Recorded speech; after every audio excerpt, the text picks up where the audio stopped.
नमस्कार। मैं एक आम इंसान क्षमा चाहता हूँ आप सबसे। कुछ गैप के बाद आप सबके बीच में आ रहा हूँ।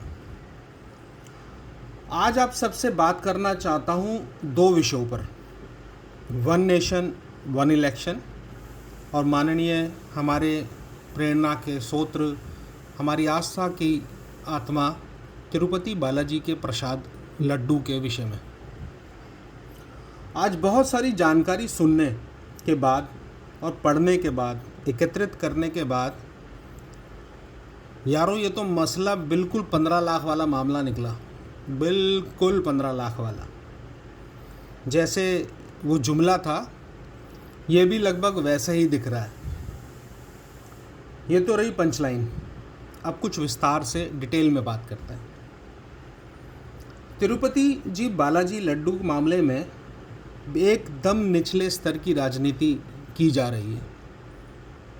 सुप्रीम कोर्ट ने इस मामले में बहुत ही क्लियर स्टेटमेंट दी है और नायडू साहब, भगवान के लिए आपसे तो क्या ही कहा जाए।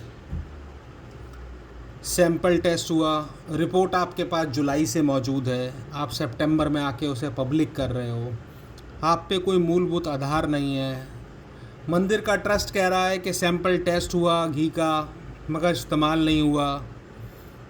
क्या ही है ना, राजनीति कितना भारी शब्द है।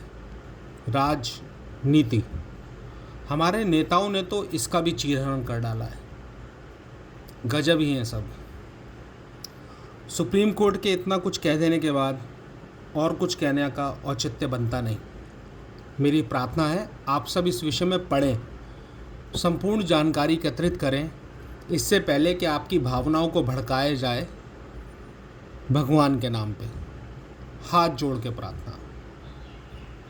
अब दूसरा विषय, वन नेशन वन इलेक्शन। मेरे सारे देशवासियों को बहुत बहुत मुबारक। इससे बढ़िया कुछ हो ही नहीं सकता हम लोगों के लिए। दवाई तो मिल गई है, बस बीमारी ढूंढी जा रही है।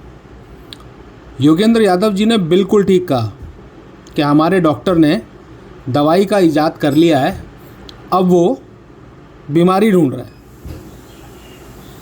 बीमारी भी क्या, जिसके बारे में कोई जानता नहीं, जिसकी कोई ज़रूरत नहीं। आज के परिप्रेक्ष्य में, आने वाले कुछ भी परिप्रेक्ष्य में उसकी ज़रूरत किसी को नज़र आ नहीं रही। इस विषय में कुछ तर्क हैं पक्ष में, कुछ हैं तर्क विपक्ष में। पक्ष में लोगों का कहना है कि पैसा बचेगा, देश का बहुत सारा पैसा बचेगा। सरकार हर समय इलेक्शन में लगी रहती है तो काम नहीं कर पाती है। वाकई में बहुत पैसा बचेगा।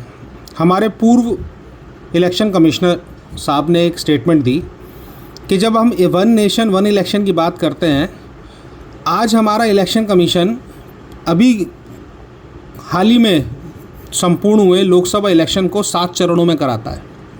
वेस्ट बंगाल जैसी स्टेट में 7 चरणों में वोटिंग होती है। अभी 4 स्टेट्स का इलेक्शन एक साथ कराने की बात थी, जिसमें झारखंड भी था, जिसके अंदर महाराष्ट्र भी था, हरियाणा भी था, जम्मू कश्मीर भी था। हमारी इलेक्शन कमीशन वहाँ असमर्थ है, रिसोर्सेज का अभाव है, और वो पूरे देश में इलेक्शन एक साथ कराने की बात करती है। अगर एक साथ इलेक्शन होंगे तो तर्क देने वाले, इसके सहमति जताने वाले कहते हैं कि जी पैसा बचेगा। कैसे बचेगा भाई साहब? हर स्टेशन पे अगर एमपी का, एमएलए का, पार्षद का इलेक्शन एक साथ होगा तो 3 ईवीएम लगेंगी। 3 ईवीएम का खर्चा, 3 वीवीपैट का खर्चा, उनकी लॉजिस्टिक, पैरामिलिट्री की सपोर्ट, सिक्योरिटी कंसर्न्स, ये सारा देश का होगा। और अब आते हैं कि सरकार काम नहीं कर पाती है। वाह वाह वाह, गज़ब की बात है। हरियाणा और जम्मू में इलेक्शन चल रहे हैं और महाराष्ट्र में 11,000 करोड़ से ज़्यादा का पैकेज दे दिया जाता है। आचार संहिता लगने के बाद हमारी इलेक्शन कमीशन को ये नहीं दिखता, हमारे माननीय को ये नज़र नहीं आता। फिर भी मेरे कुछ सवाल हैं एक आम आदमी के रूप में। क्या होगा जिन स्टेट्स में तुरंत इलेक्शन होके चुकेंगे, आप दोबारा कराएंगे क्या? क्या होगा जब गवर्नमेंट मिड टर्म रिजॉल्व हो जाएगी? क्या होगा 3 टाइम जो खर्चा बढ़ेगा इन सब चीज़ों पे?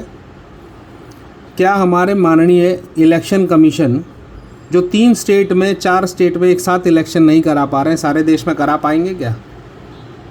क्षमा चाहता हूँ, कुछ बोलना नहीं था, क्योंकि मैं एक आम इंसान हूँ। मुझे बोलने का नहीं, झेलने का हक है।